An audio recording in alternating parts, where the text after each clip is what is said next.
I'm beating up the street tonight. I slept through the natural light, but I'll do it if it feels alright. Alright, alright,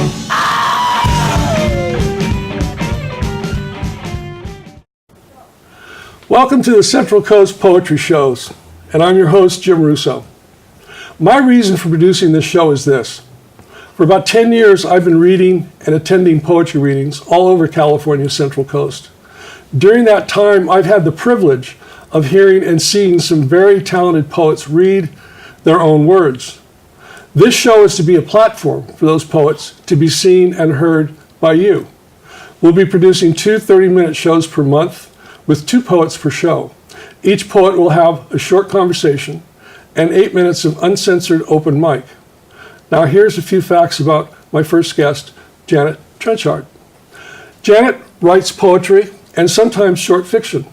Much of it is channeled through the pink curler-headed ones, a group of ancestral muses.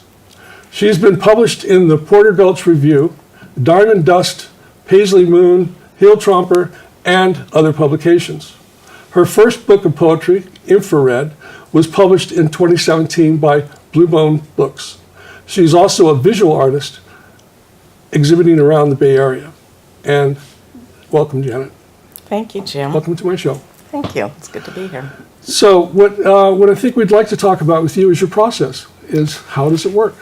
Okay, so I've created an interesting process for myself that involves these collage cards that I have made, which are part of the soul collage process. And it's kind of an oracular process where you create your own deck, and it's like tarot, but it's your personal imagery. So it's kind of a natural. I've really started to see what a natural it is for my writing.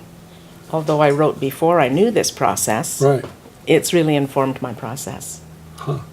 So the artwork is created by you, which is a stimulus for the poetry. Yeah, they kind of feed each other. I also paint, but I haven't found that it feeds my poetry as much as this collage process, because I am pulling images from an unconscious process. We kind of look out the corner of our eye as we pull images, and that just is the same way that you do poems. So there's a lot of overlap between the two, especially in this book.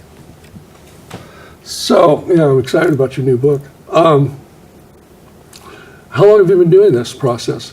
I've been doing this process for about 5 years, and I trained as a facilitator, which these cards are used in a slightly different way when we are doing soul collage. But I've taken it into my poetry. Cool. What else are you doing here in Santa Cruz?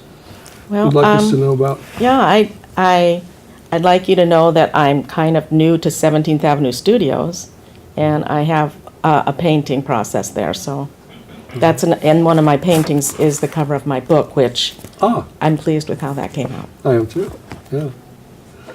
So you've been painting for a long time? Yes, I was an art major, and basically it's one of those things that you've always been doing, but now I have the luxury to focus more on it. Well, as we get older, we have a little more time We have that for luxury. ourselves. What I'd like to ask you, as I ask everyone, is of all the poems you've written, do you have a favorite? Well, it's hard to pick a favorite, but I have to say that Talking Salamanders is my favorite. Okay. Yeah. Well, I'm going to ask you to step to the podium, and if you could read that poem first, and then give us more. So, Janet Trenchard, ladies and gentlemen.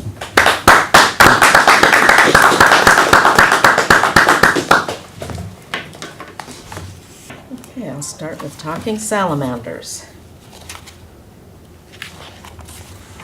I'm reading out of my book here, so. This poem was inspired by a newspaper article that showed that within the Mormon archives, an angel who appeared to Joseph Smith was really a salamander, but that was proved to be a hoax by church authorities, unfortunately, because I thought it was really cool. I love the idea of being informed by a talking salamander. But this poem really doesn't have anything to do with the Mormon teachings or anything. It's just about salamanders. If my toenails bore the chipped remains of frosty orange, pink, or red, I could almost see the thin, milky line that silhouettes the skin of the Disney heroine, like electricity, begin to trace my toes and fingers with that glow. But was it only on their skin, setting them apart, denoting a magical race, self-luminous, radiant, put here to be our gods? Or did they simply inhabit an atavistic realm, latter-day animists, talking to salamanders, the holy grace shining out of everything? So I read this to my granddaughter, and she said, "Oh, that's classic Disney." She seemed to get something that a lot of us don't get.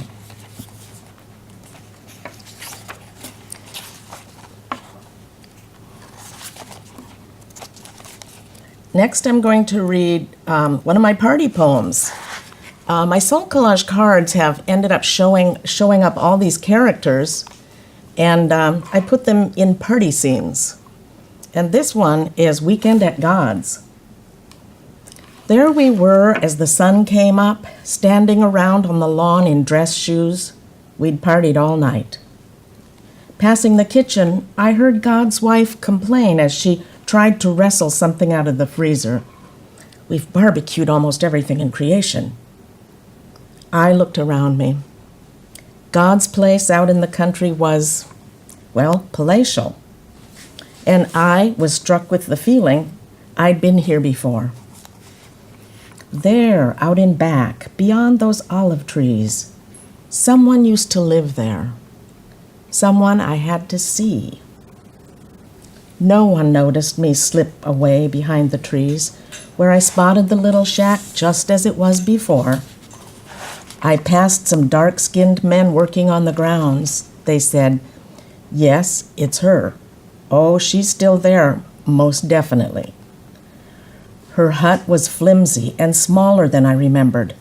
God's mother isn't at all like what we think. She's incredibly fat, for one thing. I looked in, stringy black hair hung round her neck, long pendulous breasts reached toward the ground. She was enormous. She didn't apologize like last time. Last time we had to peel the caked earth off of her. She's busy. She runs a little business out of her hut called Books from the Center of the Earth. The sky was dark with clouds. I had to get back. She gave me a book. She said, "Keep it." Heading back to the party, I opened it. Thunder rolled, drops of water hit the page, mud oozed up from the binding, and as I reached the lawn, everyone was standing heels deep in it, looking dazed. Soggy paper cups and cigarettes still in their hands.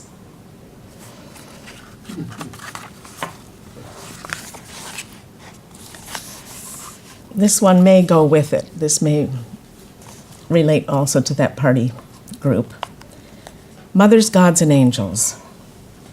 Reminding us of the ring of fine crystal continuously heard in the background of everything, they sit, as in ancient times, in togas, aprons, or silk pajamas, sipping and tasting, touching and sensing, selecting for the table that's always before us, sometimes seen only through smoke, sometimes seen only through tears, heard through the noise of the street, heard through the noise of the mind. We close our eyes, raise our glasses to them.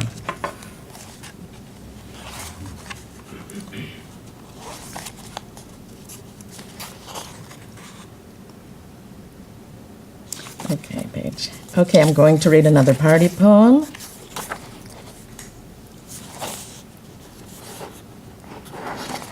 Pai Shakti.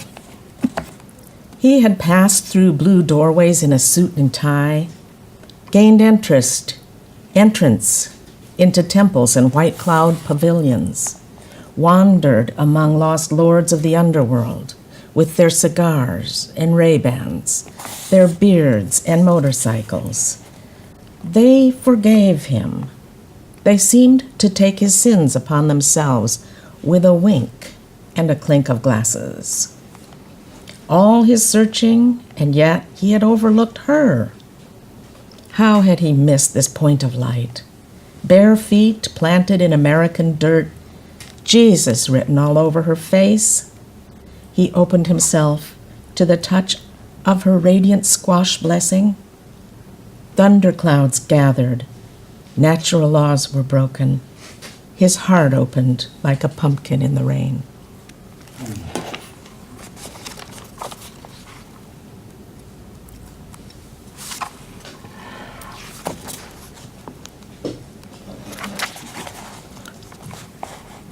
This is another one of my favorite poems for some reason. For some reason, it touches me so deeply. This I call Burnt Offerings.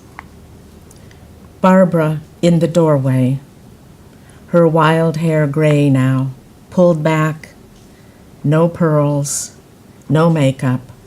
Her thick hands could be patting flatbread over a stone oven out on some rocky desert beneath a vengeful sky. In the yard, desks sit on couches flanked by dressers, lamps, chairs, a makeshift altar to a demanding God, one that would crunch glass coffee tables like ice cubes.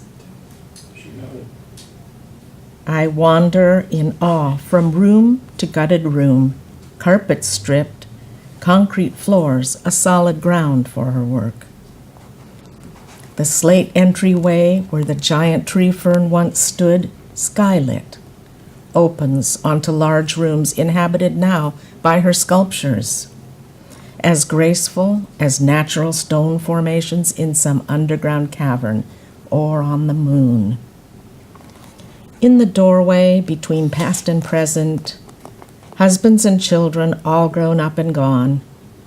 No margarita, no furniture, no apology, just the huge white forms, their backlit silhouettes rising and falling from room to darkening room, like the ocean, like smoke.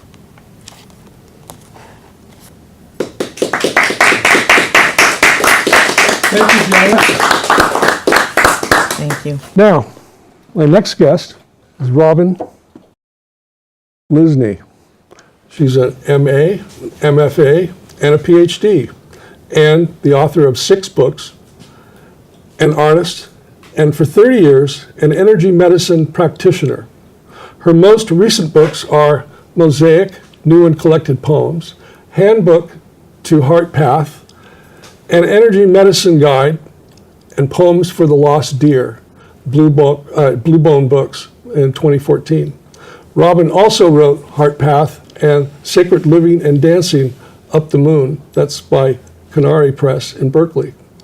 Robin's poems have been published in North American Review, Monterey Bay Poetry Review, Frenzy, Rattle, Frenzy Online Magazine, Porter Gulch Review, Samstad, Awakening Consciousness Magazine, The Weekly Avocet, Porcupine Literary Arts Magazine.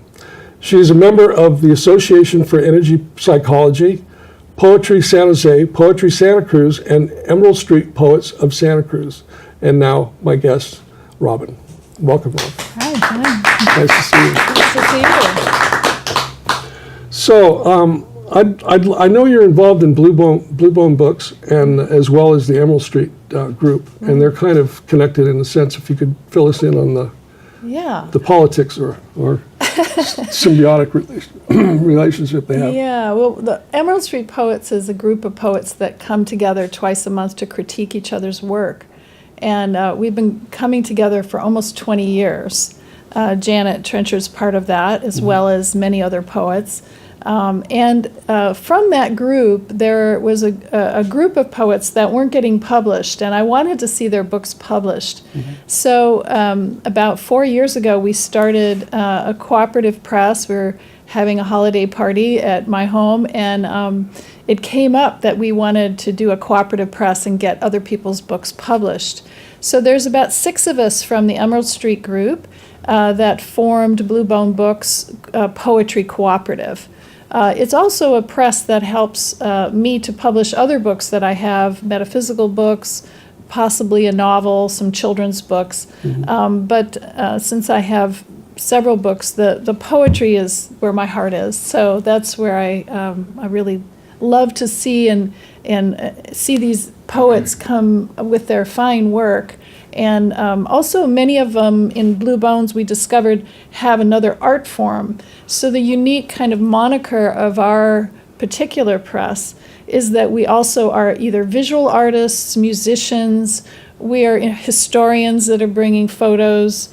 Marcia Adams is another published Blue Bones poet, and she has historic photos of her family intertwined in some really marvelous poems. So that's what Blue Bones is about, and it's really multi-talented artists and poets together. So Well, I encourage our viewers to check it out. Yeah. Blue Bone Books. yeah, great. Let me ask you a question I ask everyone on the show. Of all the poems you've written, do you have a favorite? I do. And Yes. which is that? It's called Finding Each Other. Okay. Yeah. What I'd like you to do is step to the podium and read that poem first, and Okay. give us whatever else you have. Okay, great. Thank you very much. Thanks, Jen. Robin, Lysne.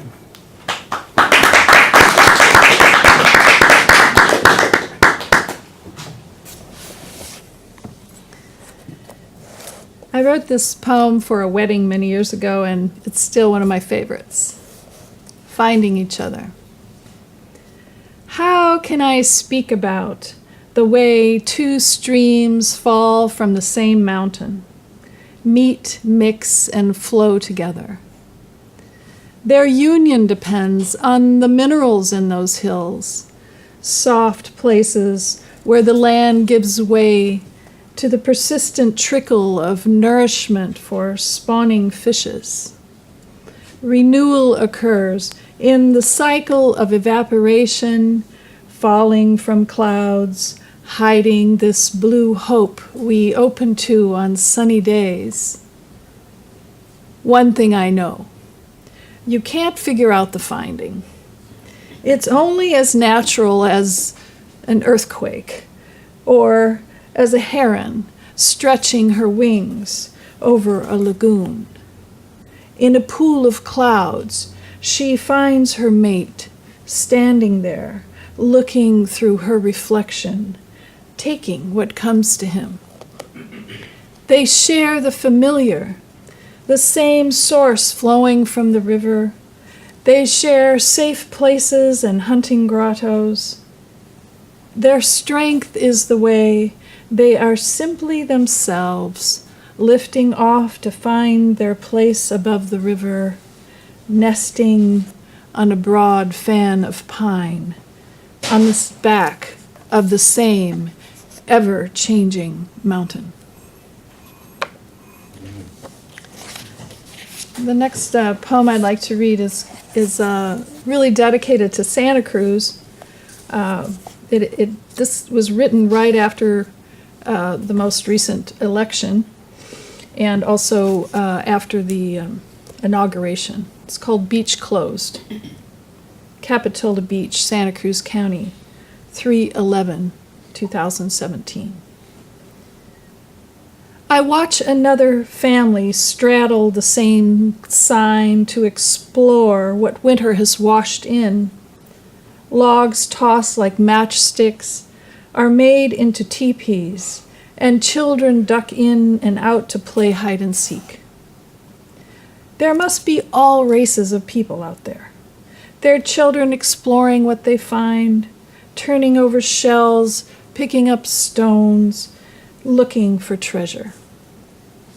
It is a human happiness to beachcomb. A flock of pigeons peck the sand and strut and chase after females, like those teenagers over by the rocks chasing each other.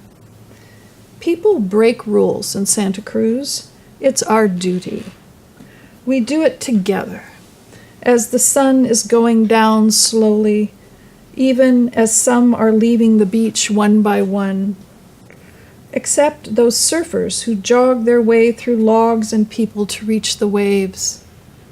And for some unknown compulsion, I sit here amused and happy, listening to Spanish and Farsi, Hebrew and Serbian, African, jive, and all of us together on the same plot of earth and sea and sky, as one family who break the rules imposed on us, and I am writing it all down furiously.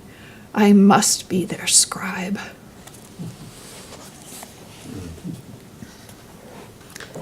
This was a poem that came from a dream. It's called Night Thorns. In the dark, thorns of longing tangle in scarf, shirt, fingers pricked, torn asunder. All night in my dream, a polar bear robe surrounds me, held, talking to my teachers. After, roses fell in a white cream sky. I'd like to read a couple poems from Poems for the Lost Deer, which is my first book of poems. And this one also has a photo with it of deer on the hill. I tuck a tuft into my hat, laying down a strand of hair in exchange. An old Indian song rose up in my throat. Palamyayo, Palamyayo. Thank you, Creator. Wankantanka, Tokaheya, Che Wachielo. Tufts of their fur lay at my feet. 7 white deer appear grazing on a hillside. An apparition? That presence answers their gaze at me, going back to grazing just after asking for a sign, is writing my path. After fasting for 2 days, walking those hills, rounding the corner of a yellow trail. This book was written about an incident that occurred up in Marin County, and it's a process where they eliminated 1,050 beautiful axis and fallow deer that had been there since before the park was created. And so I wanted to read a couple poems from this book because it's really in dedication to the deer themselves and in their voice, many different voices of this incident that occurred up there. We have been roaming these green hills as long as any of us remember. How many generations of deer people must be born before all beings know we belong here?